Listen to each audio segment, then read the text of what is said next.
आज 18 अक्टूबर 2025 की बाबा की साकार वाणी है। बाबा कहते हैं, मीठे बच्चे आत्म अभिमानी होकर बैठो, अंदर घोटते रहो कि मैं आत्मा हूँ। देही अभिमानी बनो, सच्चा चार्ट रखो तो समझदार बनते जाएंगे, बहुत फ़ायदा होगा। आज का प्रश्न है, बेहद के नाटक को समझने वाले बच्चे किस एक लॉ अर्थात नियम को अच्छी रीति समझते हैं? तो बाबा के जो बेहद के नाटक समझने वाले बच्चे हैं, वह जानते हैं इस नियम को कि यह अविनाशी नाटक है। बाबा उत्तर में कहते हैं, बाबा के ऐसे बच्चे जानते हैं कि यह नाटक अविनाशी है। इसमें हर एक पाठधारी को पाठ बजाने के लिए अपने समय पर आना है।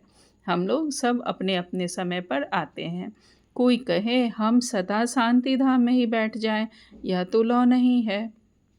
अर्थात हम नीचे पाठ बजाने के लिए आए ही नहीं, हम शांति धाम में ही आत्मा बिंदु स्वरूप में हम बैठे रहें। तो बाबा कहते हैं, यह तो कोई कानून ही नहीं है, यह तो लॉ ही नहीं है, कैसे बैठ सकते हो?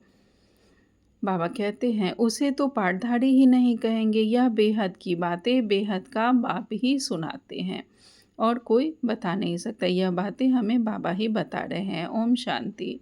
आज धारणा के लिए मुख्य सार में बाबा ने पहली पॉइंट कही है। बाबा कहते हैं, यथार्थ रीति बाप को याद करने व आत्माभिमानी बनने की मेहनत करनी है, सच्चाई से अपना चार्ट रखना है। इसमें बहुत बहुत फ़ायदा है।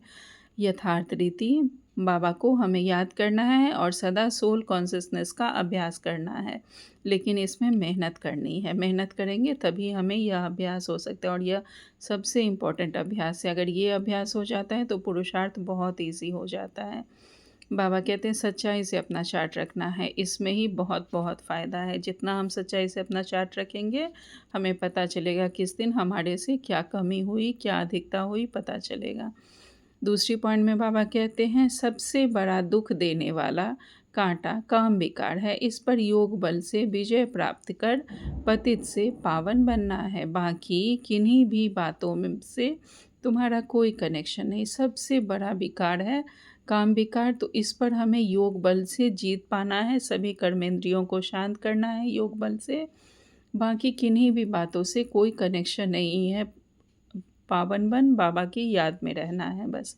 आज बाबा ने हमें वरदान दिया है, प्रैक्टिकल जीवन द्वारा परमात्म ज्ञान का प्रूफ देने वाले धर्म युद्ध में विजयी भव। विस्तार में बाबा कहते हैं, अभी धर्म युद्ध की स्टेज पर हमें आना है। उस धर्म युद्ध में विजयी बनने का साधन है आपकी प्रैक्टिकल जीवन, क्योंकि परमात्म ज्ञान का प्रूव ही प्रैक्टिकल जीवन है।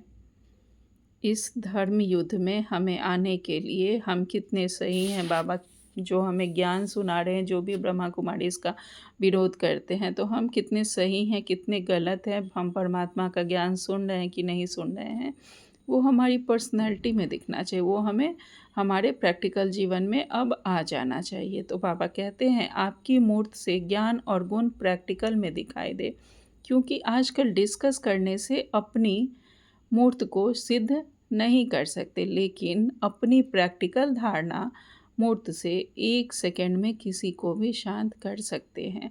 अब हम आत्माओं को बहुत नहीं समझा सकते, आत्माओं की शक्ति बहुत कमज़ोर है, लेकिन अगर हमारी पर्सनैलिटी वैसा हो जाए, हमारे गुण, हमारे ज्ञान वैसे हो जाएँ, जब भी हम बोले कुछ ज्ञान के ही पॉइंट्स बोले, सबको प्रैक्टिकल में दिखाई दे हमारी पर्सनैलिटी से, तो हम किसी को भी बाबा को सिद्ध कर सकते हैं, प्रत्यक्ष कर सकते हैं और 1 सेकंड में अपनी प्रैक्टिकल धारणा द्वारा हम किसी को भी शांत कर सकते हैं। आज बाबा ने स्लोगन में कहा है, आत्मा को उज्ज्वल बनाने के लिए परमात्म स्मृति से मन की उलझनों को समाप्त करो। अगर हम आत्माओं को उज्ज्वल बनना है, तो हमें बाबा की याद द्वारा अपने मन में जो भी बातें आ रही हैं, जो भी उलझन है, उसे समाप्त करना है, क्योंकि बाबा हमें रिप्लाई ज़रूर करता है। अगर किसी भी बात में कहीं हम उलझते हैं तो बाबा से योग लगाकर हमें शांत हो जाना है। या तो मुरली में आ जाएगा या फिर दीदी दादियों किसी की भी क्लास से, मुरलियों से, कहीं से पता चल ही जाता है। आज का व्यक्ति सारे हैं, अभ्यास की प्रयोगशाला में बैठ योग का प्रयोग करो, तो एक बाप का सहारा और माया के अनेक प्रकार के विघ्नों से किनारा अनुभव करेंगे।